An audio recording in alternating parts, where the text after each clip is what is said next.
Welcome to Sandisa TV. Today, we're diving deep into one of the most mind-bending, reality-warping, fourth-wall-shattering episodes of the 2019 reboot of The Twilight Zone called Blurry Man. Before we get started, a fair warning, this video contains major spoilers. If you haven't seen Blurry Man yet, I highly recommend watching it first.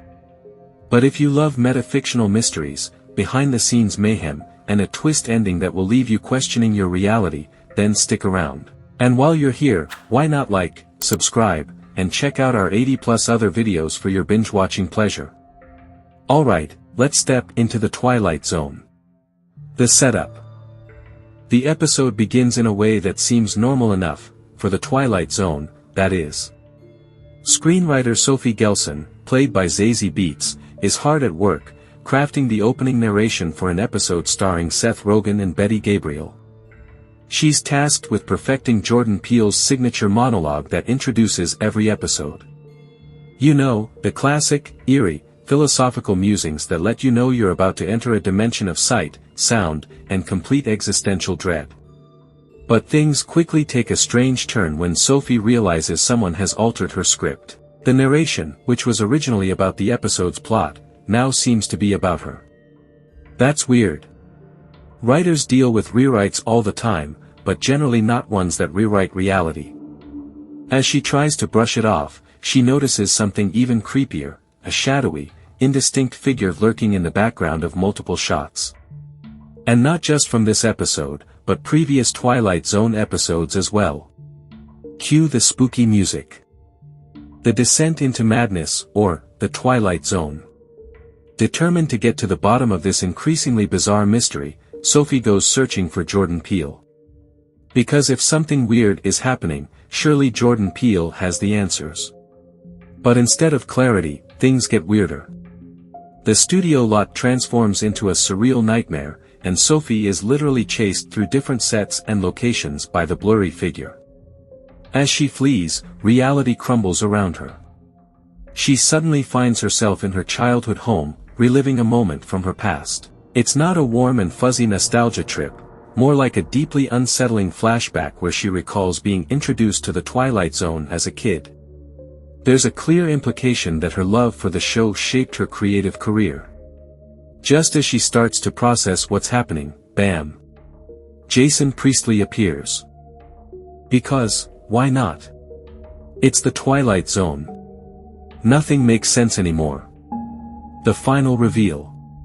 Somehow, Sophie manages to regain control and finds herself back at the studio, script in hand. She finally catches up with Jordan Peele and gives him the rewritten narration. It's a small moment of triumph, but before she can fully grasp it, the world shifts again, and she suddenly finds herself standing in the middle of time enough at last, one of the most iconic episodes of the original Twilight Zone. You know the one, the poor guy with the broken glasses and all the time in the world to read. And then, the moment of truth, the blurry man reveals himself. It's Rod Serling. The legendary creator of the Twilight Zone himself, in all his black and white, chain-smoking, deadpan-voiced glory. Well, digitally recreated, of course. Serling tells Sophie that this was never about her escaping, but about her entering. He's inviting her to step fully into the Twilight Zone. Because the thing about the Twilight Zone, it's not just a show. It's an idea. A world. And apparently, Sophie is destined to be a part of it. With one last glance at the familiar, shadowy doorway, Sophie steps through. The screen fades to black. Final thoughts. This episode isn't just a clever homage to the Twilight Zone. It's a love letter to storytelling itself, to the way we get lost in fiction, and how fiction, in turn, shapes our reality. It's eerie, emotional, and packed with enough layers to make Inception look like a bedtime story. And that's why it stands out as one of the best episodes of the 2019 reboot.